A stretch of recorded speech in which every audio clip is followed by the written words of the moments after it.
समझता हूँ उमर अब्दुल्ला जो है वो सीएम बने। 10 साल बाद ये एक इंतजार, ऊपर से फिर जो नजरबंदी हुई उस दौरान हर किसी की नजरें इसी चुनाव पर थी और 8 अक्टूबर को जब नतीजा आया तो राज्य को नई सरकार और नया मुख्यमंत्री मिल गया। 2024 विधानसभा चुनाव के जो नतीजे आए हैं उसके मुताबिक जम्मू कश्मीर में कांग्रेस और नेशनल कॉन्फ्रेंस गठबंधन की सरकार बनने जा रही है। आपको लगता है कि इसमें एक सिंपैथी भी बहुत बड़ा फैक्टर रहा नेशनल कॉन्फ्रेंस के लिए, खासतौर से उमर अब्दुल्ला के लिए? हाँ, देखिए ये तो है ही, और मेरे ख्याल से जो जम्मू कश्मीर का इलेक्शन इस मायने में ज़्यादा इम्पॉर्टेंट है कि ये भारत में लोकतंत्र की जीत है। और आर्टिकल 370 और उससे पहले कश्मीर में जो प्रॉब्लम्स थी उस सब के बीच जो ये इलेक्शन हुए, इस इलेक्शन में वोटिंग परसेंटेज काफ़ी ज़्यादा था और वहाँ की जनता ने बिल्कुल एक डिसिसिव विक्ट्री इनको दी है। और आपको ध्यान होगा कि अभी से ये 3-4 महीने पहले जो लोकसभा इलेक्शन हुए थे उसमें यही रीजनल पार्टी इसी एनसी की परफॉर्मेंस काफ़ी ज़्यादा ख़राब थी। तो मेरे ख्याल से जो भी वर्डिक्ट है ये हमारे देश के लिए बहुत अच्छा है, लोकतंत्र के लिए बहुत अच्छा है और वहाँ के स्टेट के लिए आने वाले टाइम पे ये काफ़ी अच्छा रहेगा। उमर अब्दुल्ला ने भी इस ऐतिहासिक जीत के बाद दिल से अपने समर्थकों का शुक्रिया अदा किया है। जम्मू कश्मीर नेशनल कॉन्फ्रेंस के उपाध्यक्ष और गांदरबल बडगाम विधानसभा क्षेत्र से उम्मीदवार उमर अब्दुल्ला ने कहा है कि मैं बडगाम के वोटर्स का शुक्रिया अदा करना चाहता हूं, जिन्होंने मुझे अपनी कीमती वोटों से नवाजा है, मुझे यहां से कामयाब बनाकर भेजा है। नेशनल कॉन्फ्रेंस को पिछले 5 साल से खत्म करने की पूरी कोशिश की गई थी। उनका मकसद नेशनल कॉन्फ्रेंस को खत्म करना था, जो हमें खत्म करने के लिए आए थे। मैदान में उनका खुद ही कोई नामो निशान नहीं रहा। अब हमारी जिम्मेदारियां और भी ज्यादा बढ़ जाती हैं। लेकिन अब जब बात उमर अब्दुल्ला की हो रही है तो इस मौके पर उनका एक ट्वीट जरूर याद आता है जो उन्होंने ठीक 10 साल पहले किया था। कश्मीर में आए चुनाव नतीजों के बीच उमर अब्दुल्ला का 24 दिसंबर 2014 को किया गया एक ट्वीट वायरल हो रहा है। इस ट्वीट में उमर अब्दुल्ला ने एक कोट शेयर करते हुए लिखा था कि शांति बनाए रखे, मैं वापस जरूर आऊंगा।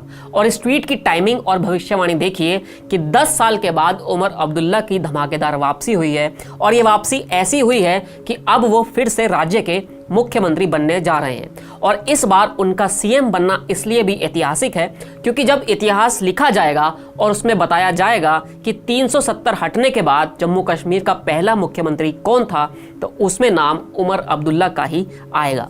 अब्दुल्ला का वो ट्वीट तब आया था जब 2014 के विधानसभा चुनाव में उनकी पार्टी की हार हुई थी और उमर अब्दुल्ला को सीएम पद से इस्तीफा देना पड़ा था। 23 दिसंबर को नतीजे आए थे और अगले ही दिन उन्होंने इस्तीफा दे दिया था। इसके बाद से कश्मीर के राजनीतिक हालात हमेशा के लिए बदल गए क्योंकि इस चुनाव के ठीक बाद राज्य में पीडीपी और बीजेपी का गठबंधन हुआ था, जो अपने आप में एक ऐतिहासिक बात थी। फिर जब गठबंधन टूटा तो राष्ट्रपति का शासन आया और फिर अनुच्छेद 370 हट गई।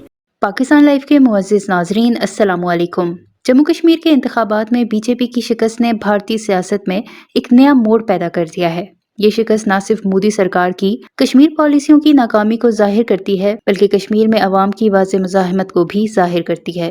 भारतीय हुकूमत की जानिब से कश्मीर की खुसूसी हैसियत खत्म करने के बाद से कश्मीरी अवाम मुसलसल नाराज थे और अब इंतखाबात में उन्होंने अपने वोट के जरिए अपने गुस्से का इजहार किया है। कांग्रेस और नेशनल कॉन्फ्रेंस की जीत इस बात का सबूत है कि कश्मीरी अवाम अमन, खुद मुख्तारी और इंसाफ के हामी हैं और मोदी की फिरका वाराना और जारहाना पॉलिसियों को मुस्तरद करते हैं।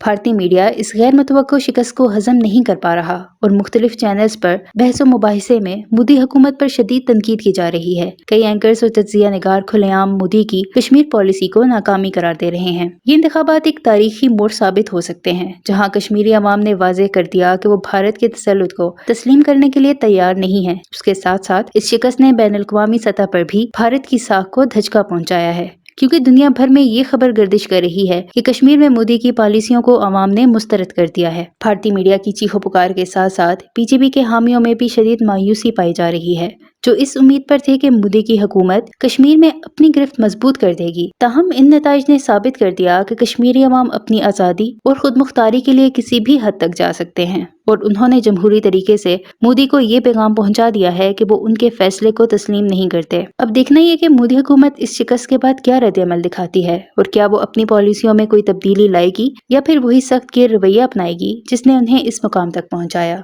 इस हवाले से भारतीय मीडिया का क्या रद्द-ए-अमल है, इस वीडियो में देखें। वीडियो में आगे बढ़ने से पहले मेरे चैनल पाकिस्तान लाइव को सब्सक्राइब जरूर करें ताकि आने वाली वीडियो अपडेट से आगाह रहें। के मरने के बाद कहते हैं हर मस्जिद से श्रीनगर के बुरहान वानी की आवाज आ रही है, वो एक हीरो है।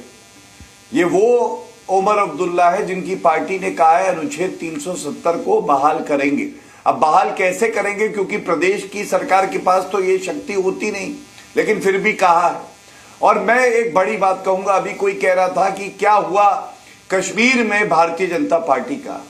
कई बार आप बहुत मजबूत निर्णय लेते हैं जो देश के हित में होते हैं, और हो सकता है कि एक इलाका हो, एक क्षेत्र हो जहां पे उस निर्णय का विरोध हो, लेकिन अच्छा नेता वही है जो राष्ट्र हित में मजबूत निर्णय ले सके, जो जवाहरलाल नेहरू नहीं ले पाए और नरेंद्र मोदी जी ने लिए।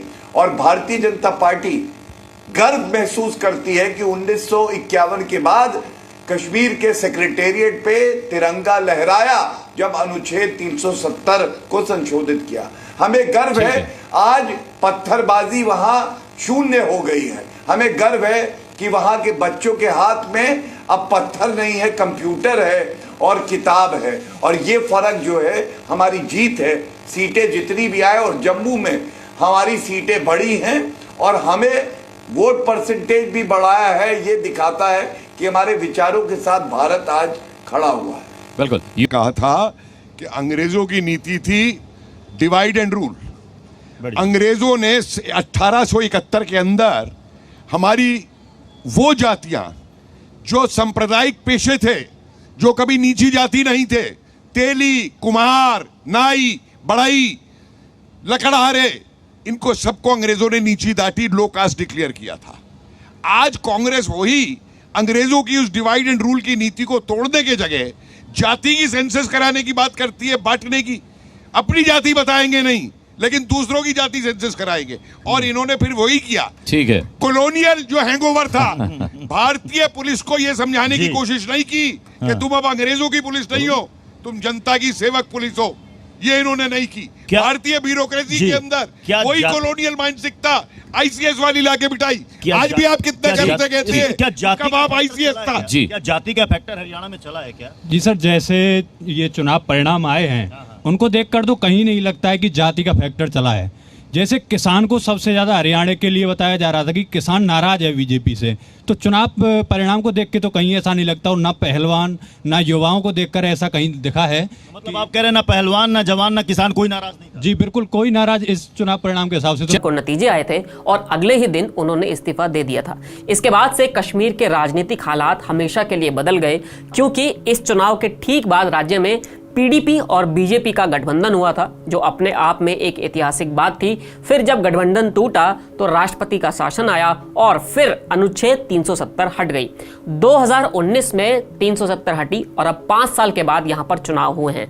यानी इस 10 साल में न सिर्फ उमर अब्दुल्ला बल्कि पूरे राज्य ने काफी कुछ देखा है।